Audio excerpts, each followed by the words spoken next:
Hi, my name is Melisa. I'm an ESL teacher. Right now I work at Hawaii Literacy's Drop-In Center, which is a school for immigrants who live in Hawaii, adults, and they come and they learn English at their own pace. We have no set schedule. We're always open. We're always accepting new students every day, and we learn from a picture dictionary.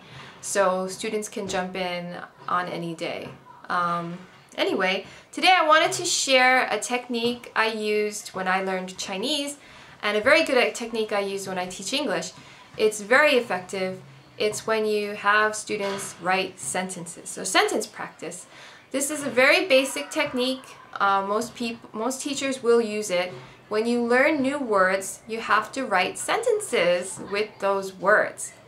Now this is kind of tedious for the student, but the work pays off. It's good hard work. When they write sentences, they're learning how to use the word correctly.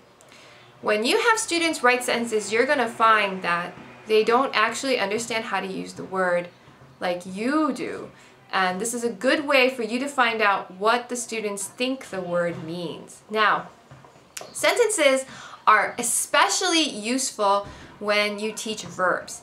When you teach a noun, it's easier for the student to get a good sentence. They can write, I go and buy a great book, or I love my book, or nouns are a lot easier, but verbs have a lot of nuances to their meanings, and students don't necessarily understand the nuances, and you may not have explained them correctly anyway because they are nuances in a verb.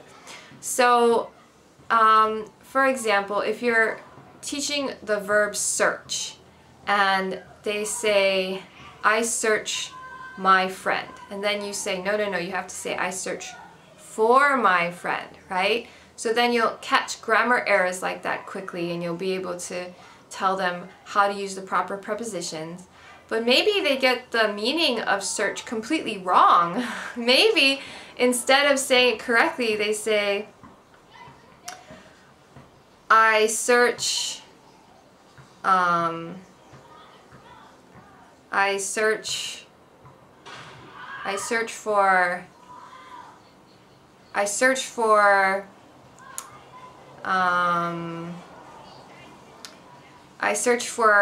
a daughter. But what they really want to say is, I really want to have a daughter, maybe.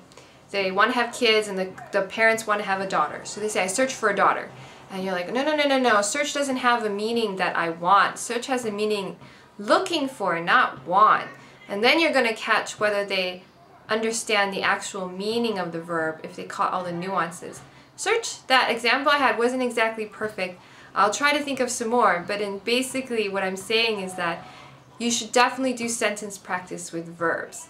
Now, to get the practice down, you really have to make it clear to the students you don't want them to make up sentences that are super easy, okay? So you don't want them to say things like, I like this word, search. That's not a valid sentence. They have to make a sentence that actually uses the verb as a verb. And you want to make sure the sentence is long, not super short. So you don't want a sentence like, I search. That doesn't tell you anything. They have to have the sentence be at least, I often gave my students the criteria, they have to have their sentence at least 10 words long. Now for you, maybe you'll make it a little less, maybe make it 7 words long, maybe you'll make it whatever you like, but it has to be a certain length so that they can get enough vocabulary in there so you can tell, are they using the verb correct with the subjects and the objects and the indirect objects. So make sure they write good sentences, at least 2 sentences, although optimally you should write 3, but at least 2 different sentences for each word. So this is going to take your students some time, but it's worth it, and it's going to help you understand how much they understand. Now what I used to do is, after I had the students write the sentences, I would ask the students to tell me the sentences, and I would write them on the board. Now I wouldn't do every student because I didn't have enough board space. Maybe I just have 1 sentence per student if I don't have a lot of students, or I'll just pick randomly, or maybe take turns, some students, and put their sentences on the board. And then what I ask the class to do is I ask them to tell me, is the sentence correct or incorrect? And I have them vote. So this is a really good practice. It makes them have to evaluate a sentence and determine if the meaning and the grammar are correct. So a lot of students are shy. They don't know what to vote because they don't know if it's right or not. And you can also add the option of I don't know if you want. I usually made them vote. I made them pick yes or no, and just pick one if you don't know. And then afterwards, if someone said it was wrong, I'd ask them, well, what's wrong with it? And they would have to tell me what was wrong with the sentence. And sometimes no student knows the answer. Sometimes the students will understand what's wrong and they'll tell you.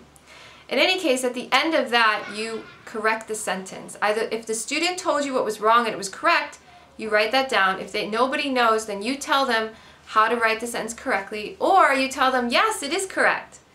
And you give them a smiley face on the board or something.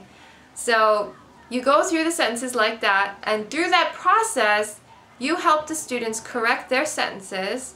If you don't have time to collect their books and actually correct the sentences, at least you can do some of them on the board. And the students can learn from other students good sentences and not so good sentences how the verb actually works. And they can copy down correct sentences and get a better understanding of how to use it. This is a very powerful homework technique. You can use it in classwork too. Sentence writing is very, very effective. However, I don't really use it in beginner classes because the students have a lot of difficulty putting together sentences.